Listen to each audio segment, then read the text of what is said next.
कस्त्वं मच्छरणे लोके बलान् बद्ध बलान् बलि नरदेवो शिवेशेण नत्वट कर्मणा द्विजाः। ये तुम कौन हो जो निर्मलों को मार रहे हो? ऐसा क्यों कर रहे हो? तुम्हें पता नहीं है कि मेरी शरण में आया हुआ ये संसार है, तुम इनको क्यों मार रहे हो?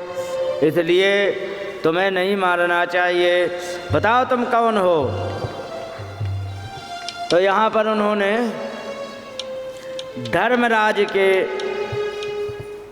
रूप में जो बैल था उनसे पूछा, बताओ तुम्हें किसने, ये तुम्हारे पैर किसने तोड़ दिए हैं?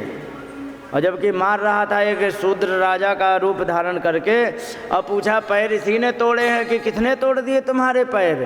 तो यहाँ पर बताया कि क्या बताया जाए, हम किसे कह दें? मैं किसे बताऊं कि मुझे कौन कष्ट दे रहा है? ना वयम क्लेश बीजानी यथा शिव पुरुषर सब पुरुषम तम विजानी मो वाक्य भेद विमोहिता।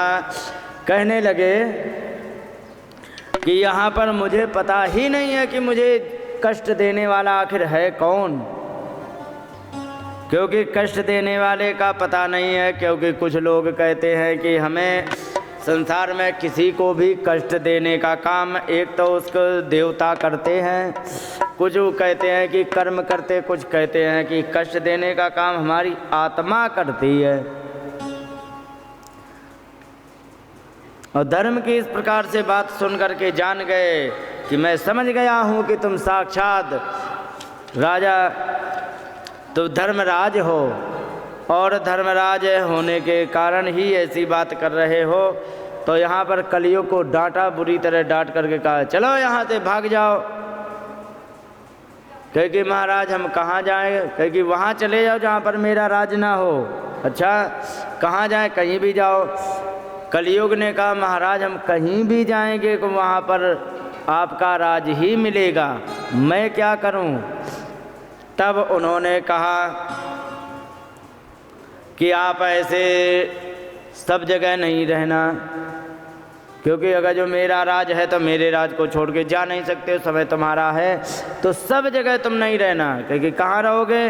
तो कहे कि मैं बताता हूँ जहाँ पर रहने के लिए वहीं पर तुम्हें रहना है। कहाँ? द्यूतम पानम स्त्रिया सोना यत्रा धर्म चतुर्विधा। द्यूत माने जुआ, पान माने मदिरा पान, और स्त्रियाँ माने किराए की स्त्रियाँ, और सूना माने हत्या। ये चार कर्म जहाँ पर हो रहे हों वहाँ पर जाके रहो, बाकी कहीं मत रहो। तो सुनो, जिसके घर में ये चार कर्म होते हों, क्या जुआ खेला जाता हो, शराब पी जाती हो, या फिर किराए की स्त्रियाँ आती हों, या हत्या का काम करके अपने बनाया जाता हो मुर्गा मछली, जान लीजिए वहाँ पर कलियुग का निवास होता है। और जब इस प्रकार से कहा नहीं महाराज आपने जितने भी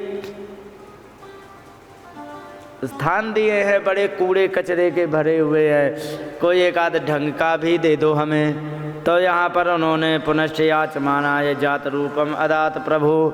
जब दोबारा उन्होंने मांगा तो जात रूप माने कहते हैं सोने के रूप में उनको दे दिया स्थान। और जब सोने के रूप में स्थान दे दिया तो एक बात बताओ माता, भगवान गीता में कहते हैं कि सोने में मैं हूँ, और यहाँ पर परीक्षित जी कहते हैं कि सोने के रूप में कलियुग को बैठा दिया है। तो बताओ ये सच बताना वो कहाँ पर रहें? मतलब सोना एक है, बैठने वाले दो हैं, तो भगवान बैठेंगे सोने में या कलियुग?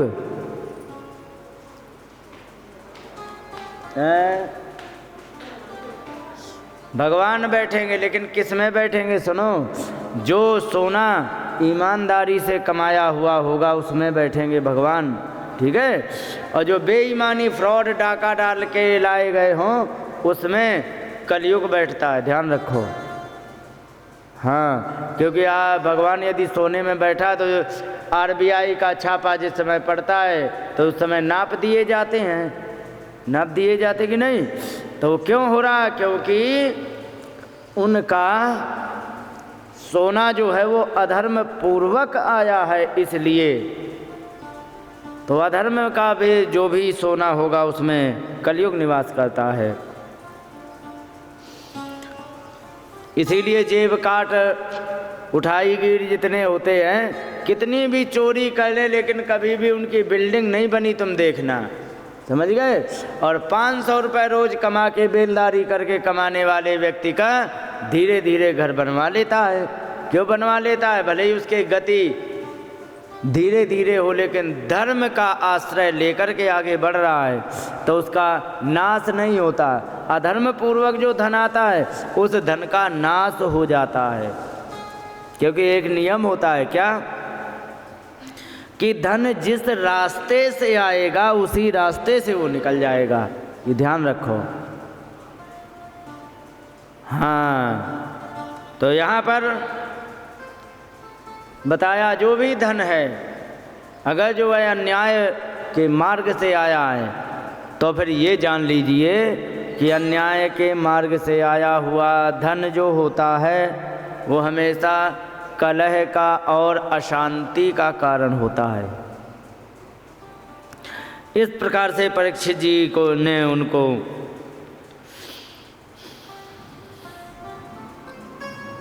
स्थान दे दिए, और स्थान दे करके और इसके बाद राजा परीक्षित जी को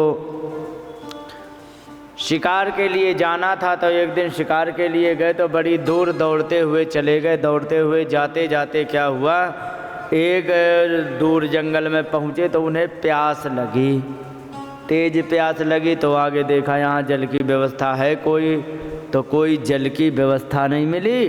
तो एक दूर देखा एक कुटिया है, तो उस कुटिया को देख करके वे वहाँ गए। वहाँ पर एक महात्मा तपस्या कर रहे थे, और वे महात्मा तपस्या कर रहे थे तो तपस्या करते हुए उन्हें देख करके महात्मा से मांगा पानी। तो महात्मा तो अपनी समाधि में थे तो वे जान नहीं पाए कि मुझसे कुछ कहा।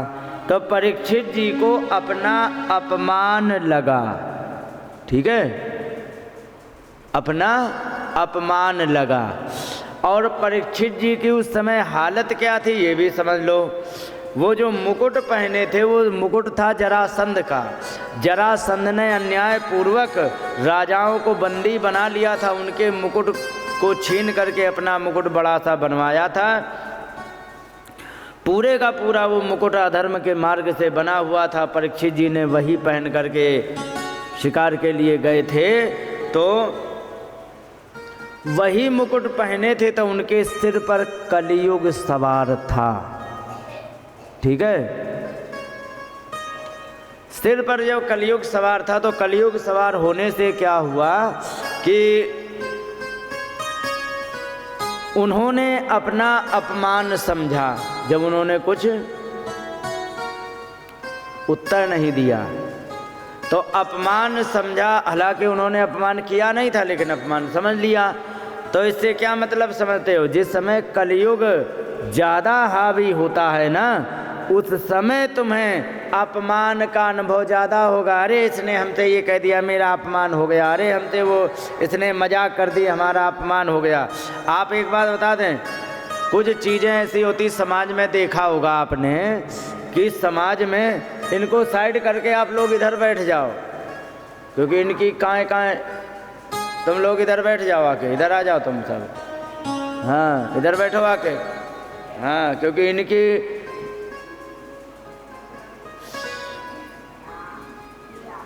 आपने देखा होगा समाज में आपने समाज में एक चीज देखी होगी कि एक से मजाक कर दो तो मुस्कुरा देता है, एक से मजाक कर दो तो झगड़ा कर देता है। होता है कि नहीं। होली हुई थी अभी, तो होली में कुछ ऐसे भी लोग मिले होंगे जिनके ऊपर रंग डाल दिया तो बड़े मुस्कुरा के चले गए। हो सकता तुम्हारे भी तिलक लगा दिया। और कुछ का ऐसे भी किसी को मिले होंगे कि जिनके ऊपर रंग डाला और वे लड़ गए हों, बहुत से मिल जाते हैं। तो ईमानदारी से बताना, क्या रंग डालने में दोष है? नहीं है। लेकिन रंग डाला तो एक तो लड़ने को तैयार हो गया और दूसरा एक प्रसन्न हो गया। तो होली के रंग में को डालने से किसी को कोई दोष नहीं है। लेकिन चूंकि हमारी बुद्धि जो होती है, जिसकी भी बुद्धि तमोगुण प्रधान होगी, क्या होगी? तमोगुण प्रधान। किसी की भी बुद्धि तमोगुण यदि प्रधान है, उसको हंसी मजाक कभी भी पसंद नहीं आएगी। और एक बात और बता दें, जो गरीब आदमी होता है ना, इसको सबसे ज़्यादा बेइज्जती लगती है। हाँ, अर्थशास्त्र के कुछ नियम होते हैं। हाँ, अपमान की जगह अपमान लगना चाहिए, बेइज्जती का अनुभव होना चाहिए। लेकिन छोटी छोटी बात पर जिसको भी अपमान का अनुभव होने लग जाए, जान लीजिए ये व्यक्ति आगे बढ़ नहीं पाएगा। क्यों? अपमान जिसे महसूस होने लग जाएगा तो हर काम करेगा नहीं, हर काम करेगा नहीं तो आगे नहीं बढ़ेगा। और जो धर्म पूर्वक चले, ध्यान रखो एक बात और बता दें, जो व्यक्ति जितना ऊंचा बढ़ने की सोचेगा ना, उसकी उतनी ही खिल्ली उड़ाई जाएगी पहले, ये ध्यान रखना। जो भी व्यक्ति की जितनी ऊंची उड़ान की योजना बना रहा है, उसकी उतनी ही खिल्ली उड़ाई जाएगी। और पहला ये पड़ाव होता है आगे बढ़ने का, क्या? कि अगर जो खिल्ली उड़ाई जाए तो उसको अनदेखा करके आगे बढ़ जाओ, आप आगे बढ़ जाओगे। पहले जैसे कि उनके लिए थे, क्या कहते हैं, महाभारत के युद्ध में चक्रव्यूह की रचना में 7 द्वार। तो धनी और बड़े बनने के लिए ये सबसे पहला द्वार यही होता है कि आप खिल्ली को सह जाओ। ठीक है, खिल्ली को सह जाएंगे तो आगे बढ़ेंगे। फिर आपको छोटा व्यक्ति भी कह देगा, बड़ा भी व्यक्ति कह देगा, तो उसमें बुरा नहीं मानना है। बुरा का मतलब बेइज्जती का अनुभव नहीं करना है। हाँ, बुरा तो लगता ही है, बेइज्जती का अनुभव मत करो। कोई बात नहीं, कह दिया, ये इसका कर्म इसके साथ, ठीक है। और भी बहुत सारे आगे बढ़ने के बहुत सारे नियम होते हैं, ये चीज़ें होती हैं। और इधर उधर एक और अगला एक तुम्हें वो मिलेगा, क्या कहते हैं, द्वार चक्रव्यूह का। कौन सा? कि जब तुम आगे बढ़ोगे तो तुम्हें झगड़ा करने वाले साइड से मिलने लग जाएंगे। मिलते हैं कि नहीं? और अगर जो झगड़ा करने वाले साइड से मिलने लग जाएं, तो ये जान लीजिए कि तुम्हारे मार्ग को रोकने के लिए ही ये खड़े हैं, इनका दूसरा कोई काम नहीं है। इसलिए ये झगड़ा करें तो हाथ जोड़ करके, ज़रूरत पड़े पाँव पड़ लो और आगे निकल जाओ। मेरे जीवन में ऐसा हुआ, मेरे जीवन में ऐसा हुआ। मैं वे बता रहा हूँ जो हम खुद भोग के आए। एक व्यक्ति के पास कोई ज़िंदगी में काम नहीं, चित्र विचित्र नाम सुना होगा। इनके साथ वो जाने वाला, खूब बढ़िया मोटे पैसे मिले तो जितने पैसे कमाए तो कहीं एसी खरीदी, एक बुलेट खरीदी, और जो भी खरीदे सब खरीद लिए। कोई बात नहीं भैया। अब मुझसे बिना मतलब का झगड़ा करने को तैयार। हमारे पास सब कुछ राइट हो करके, चाहे तो हम कंप्लेन कर देते तो भी हमारी सुनवाई होती, लेकिन मैंने नहीं किया। क्यों? इसके पास कोई भी काम नहीं है, केवल झगड़ा करने के अलावा, ठीक है। लेकिन मैंने इससे झगड़ा कर दिया तो जो मैं आगे बढ़ रहा हूँ वहीं से ब्रेक लग जाएगा। और इस बात को बनिया बहुत अच्छी तरह जानता है, समझ गए। बनिया से झगड़ा हो जाए और तुम बिल्कुल लड़ जाओ कि नहीं, तूने हमारे 100 रुपये बेईमानी कर लिए हैं, मैं रिपोर्ट कर दूंगा, बनिया तुरंत 100 रुपये दे देगा, समझ गए। तुरंत 100 रुपये दे देगा। क्यों दे देगा? कि अगर जो हम इससे उलझ गए, इससे आगे यदि कार्यवाही कर दी तो अभी 100 रुपये से मामला निपट रहा है, फिर हज़ारों में नहीं निपटेगा। और ये बात मैंने एक बनिया से कह दी। कहाँ की बात है? शायद सामलपुरा की, सामलपुरा तमरान की बात है, अब याद आ गया। उस बनिए से मैंने कह दी तो वो कहने लगा, बिल्कुल आप ठीक कह रहे हो महाराज। मैंने कहा कैसे? मैं भुक्त भोगी हूँ। कैसे? अरे एक ने व्यर्थ का झगड़ा कर दिया, उस समय ठीक है ठगी बेईमानी कर रहा था, मैं सोच लेता कि दे दे वहाँ है।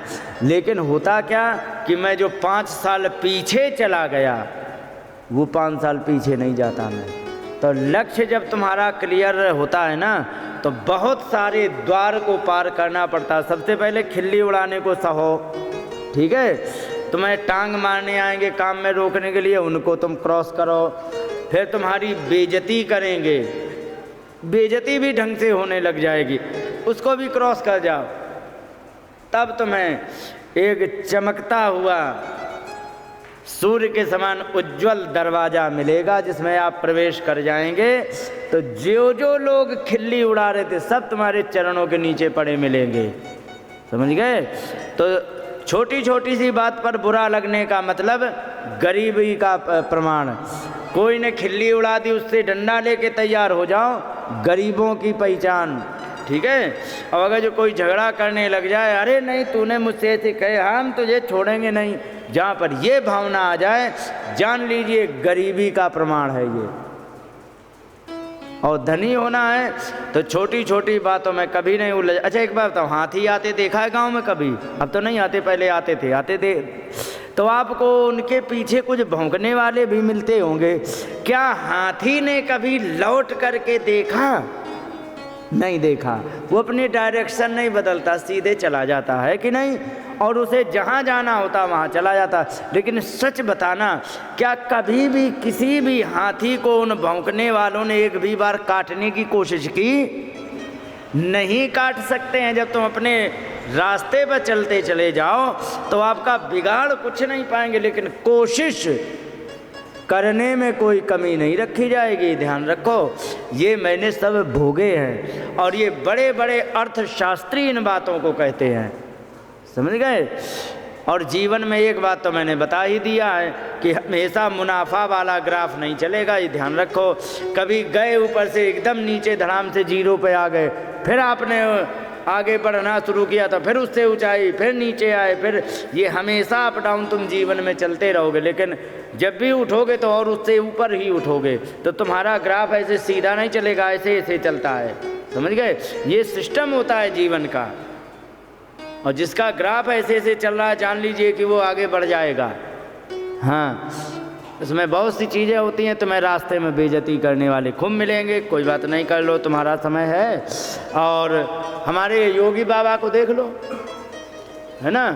योगी बाबा थे गोरखपुर से, क्या थे वे, विधायक की क्या थे, जो भी थे, मैं तो जानता ही नहीं, पॉलिटिक्स जानता नहीं हूँ। वे गोरखपुर से विधायक थे।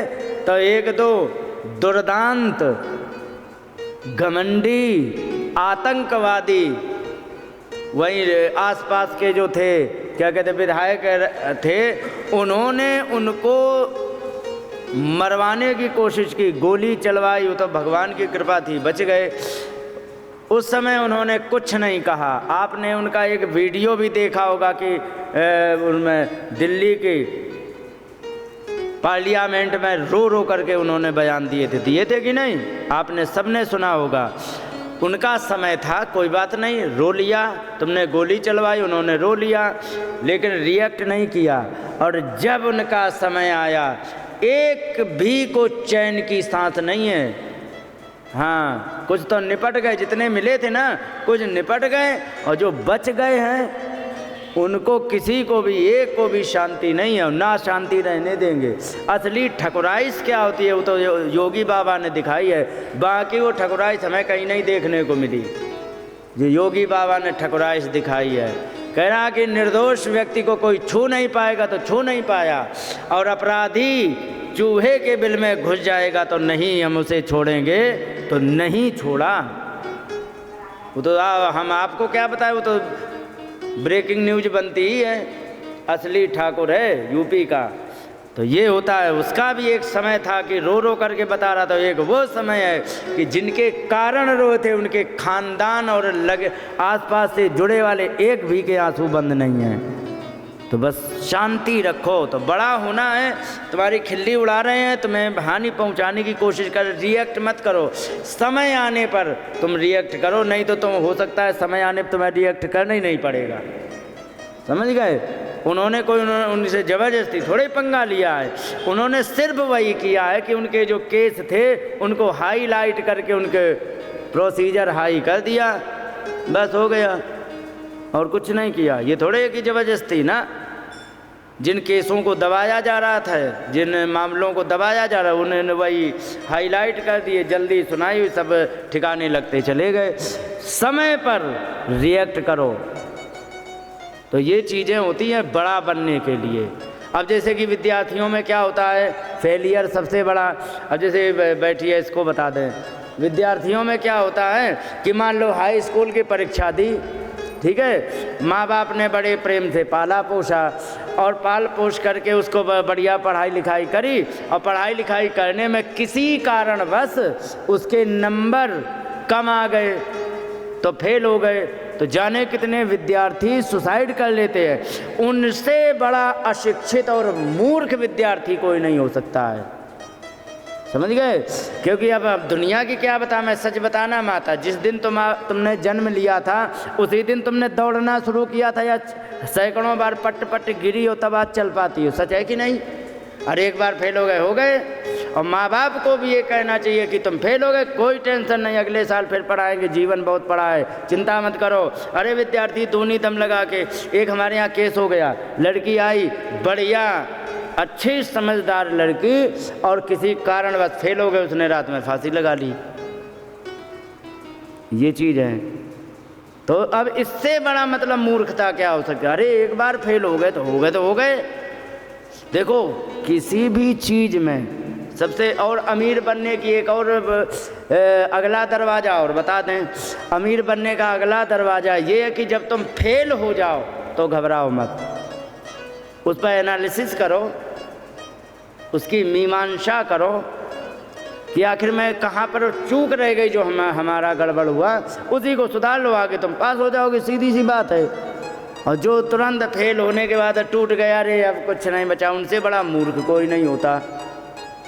कभी भी नहीं सोचना चाहिए कि हम फेल हो गए बस हमारी बेइज्जती नहीं हुई। बेइज्जती दुनिया में कोई भी आज उच्च लेवल का है तो पहले फेल हुआ है, नाक रगड़ी है उसकी ज़मीन पे, तब वो ऊंचाई पाया है।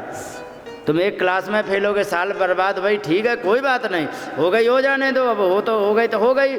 अब उसे रोने लगे, हे भगवान हमारी साल बर्बाद हो गई, क्या करें कैसे, तो तुम्हारी अगली साल भी बर्बाद जाने वाली है। वो तो हो गया, ठीक है, हो गया, अब करना क्या है उस पर ध्यान दो। एक ये है कि जरा सी बात पर अपनी इतनी बेइज्जती ना समझे। अगला पड़ाव एक और आता है, क्या कि केवल पीछे को सोचते रहने वाला व्यक्ति कभी भी धनी नहीं हो सकता है, समझ गए। मान लीजिए कि आपका किसी ने कोई नुकसान कर दिया, अब उसी को लेके बैठे रहो, हे भगवान वो हमारे मार के चला गया, हे भगवान वो तो ले गया, समझ गए, वो तो गया लेके। अब तुम्हें ये सोचना है कि वो तो लेके चला गया, कि अब हम उसकी रिकवरी कैसे करें ठंडे दिमाग से। वो तो गया, अब उसमें नहीं रोना है, बस इतना ध्यान रखना है कि जैसे हमें ठगी हो गई है उस चीज़ से बच के रहना है।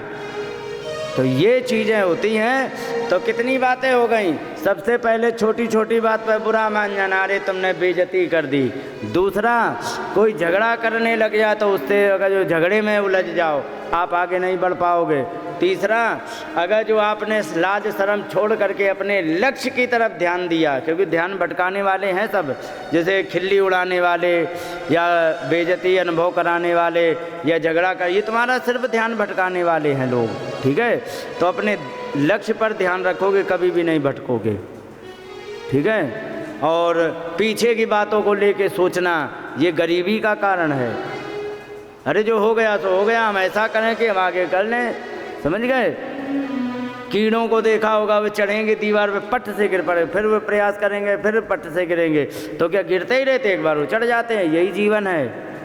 लेकिन एक बात और बता दें, सफल व्यक्ति का असली जीवन यही है। एक जाएगा एकदम टॉप पर पहुंचेगा, और फिर टॉप पर पहुंचने के बाद फिर पट से जमीन पर गिरेगा, फिर वो चढ़ने का प्रयास करेगा, उससे ऊपर जाएगा, फिर गिरेगा, और अंत में वो ऊंचाई पाएगा। यही जीवन का असली सत्य है। और ये बातें यदि नहीं समझ में आई तो फिर मामला गड़बड़ है।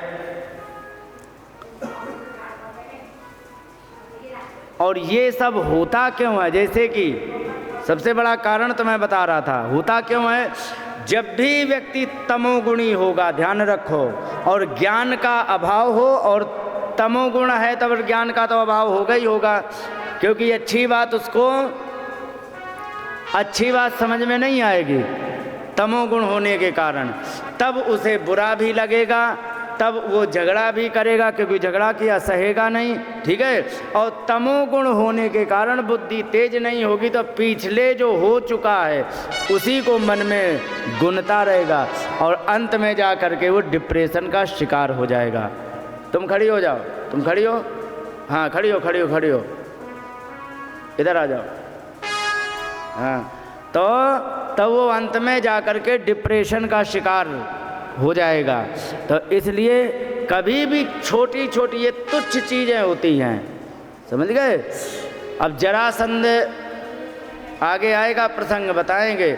जरासंध कहता मैं 17 बार कृष्ण से युद्ध हार गया, और थोड़े से यदुवंशियों ने हरा दिया, और एक हम जैसे तैसे ले दे करके जीते। ध्यान रखो, 17 बार हारने पर मैंने कभी भी बेइज्जती का अनुभव नहीं किया, और एक बार जीत करके मैं बहुत प्रसन्न भी नहीं हुआ। ये चीज़ें होती हैं, ये आगे बढ़ने के मार्ग हैं। हमारी मालूम है हमने कहाँ से चलना शुरू किया है? 100 रुपये से ज़िंदगी चालू की, और भगवान की दया से सब कुछ है, और जो कुछ रह गया है वो प्राप्त कर लेंगे, क्या दिक्कत है, और धर्म और ईमानदारी से प्राप्त करेंगे। लेकिन कहो बीच में हमें कोई अड़चन पहुंचाने वाला ना हो। 100 हैं, जाने कितने हैं और जाने कितने लगे थे, और सब खत्म, 2-4 बचे वो भी निपट जाएंगे। तो ऐसा नहीं है, आगे तुम बढ़ो। एक बात और बताएं, आगे यदि तुम बढ़ने का प्रयास करो ना, 1000 दुश्मन तुम्हें मिलेंगे, समझ गए। 1000 दुश्मन मिल जाए। दारू पीना शुरू कर दो, तुम्हारा कोई दुश्मन नहीं। क्यों? अब तुम दारू पीना शुरू कर दो तो तुम्हें खुद से बड़ा तुम्हारा और दुश्मन कौन हो सकता? सच है कि नहीं? दारू पीने वाले को अब बताओ, उसका खुद से बड़ा दुश्मन उसका कौन होगा? है कि नहीं है? यही चीज़ें होती, सच है कि नहीं? तो यही बात है, फिर तुम्हारा कोई दुश्मन नहीं। दारू पीना शुरू कर दो, आगे बढ़ना शुरू करो तो 1000 दुश्मन है। सच्चाई है कि नहीं? क्यों माता? हाँ, सच्चाई यही है।